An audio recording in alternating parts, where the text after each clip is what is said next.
자, 이번엔 KCTC 한번 살펴보도록 하겠습니다. KCTC 저희가 처음 살펴보는 종목은 아니죠. 네, KCTC 추천인가요? 네, 드렸었던 바 있었던 종목이고, 다만 이제 종목 자체가 차트를 보시는 것처럼 굉장히 좀 리스크적입니다. 급등락세가 굉장히 강한 종목이고, 보시는 것처럼 고점 이제 고착화되는 구간이 횡보세를 기록을 하게 되는데, 이 횡보세조차도 단기적으로 보시게 되면 굉장히 좀 변동성이 강하고, 또 전체적으로 상승 계단세를 좀 이어오고는 있는데, 좀 장기 차트를 보게 되면 1500대부터 시작해서 11500, 10배가량 급등한 모습도 있고, 또 이 급등한 모습이 꾸준한 우상향세를 보인 게 아니라 일시적인 급등, 이 타이밍을 통해서 이렇게 좀 올라왔기 때문에 좀 중장기적인 투자보다는 단기적인 접근에 좀 우선해야 되는 그런 스타일의 종목이 되겠습니다. 그래서 굉장히 좀 리스크적인 모습이 있는데, 일단은 어쨌든 간 그럼에도 불구하고 이슈가 되고 있고요. 또 많은 분들께서 관심을 가지고 계시고 해서 지금 뭐 스캘핑도 많이 일어나고 있는데, 관련해서 대응 방법 좀 간단히 강구해 보도록 하겠고요. 일단 기업 이슈 먼저 체크를 좀 하고 말씀 좀 이어보도록 하겠습니다. 자, 종목명은 KCTC 되겠습니다. 자, 화물 운송, 또 컨테이너 및 벌크 수출입, 화물 등등 사업을 영위하고 있는 기업이 되겠고, 시총 같은 경우는 이제 2628억대 현재 기록합니다. 기업은 생각보다 좀 오래됐습니다. 73년도 처음 설립해서 78년도 상장된 기업입니다. 19년도 말 기준 매출액이 4,400억대였어요. 이게 이제 물론 장단점은 있습니다. HMM 구현대상선에 비해서 기업의 규모가 작은 부분이 있고요. 또 그 종목 같은 경우는 이제 대형주인데 비해서 KCTC는 소형주죠, 비교적. 그러니까 부대장주의 성격이 좀 있다 보니까 또 조금 매출액 대비 시총이 조금 낮다라고 볼 수 있는 측면도 있어요. 하지만 그렇기 때문에 또 KCTC는 급등락세가 굉장히 크고요. 또 보시는 것처럼 이렇게 쿠팡 관련주로 또 묶여 있습니다. 그러다 보니까 리스크가 훨씬 더 크고 또 급등락세가 또 강하게 반영되는 그런 종목이다 라는 부분을 일단 인지를 좀 해주시면 좋을 것 같고요.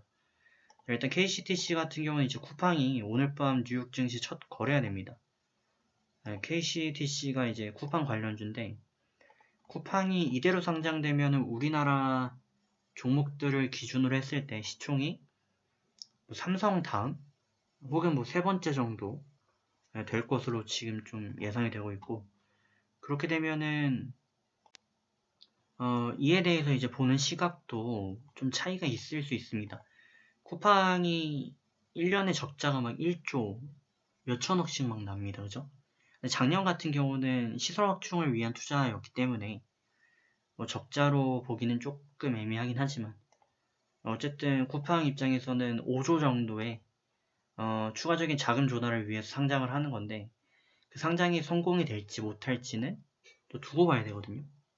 그리고 지금 쿠팡이 한국에서 시장 점유율이 이제 15% 정도 기록을 하고 있는데, 쿠팡의 목표는 이거예요. 쉽게 좀 말씀드리면, 예를 들어 여러분들께서 지금 당장 뭐 칫솔이 필요한 것 같아요.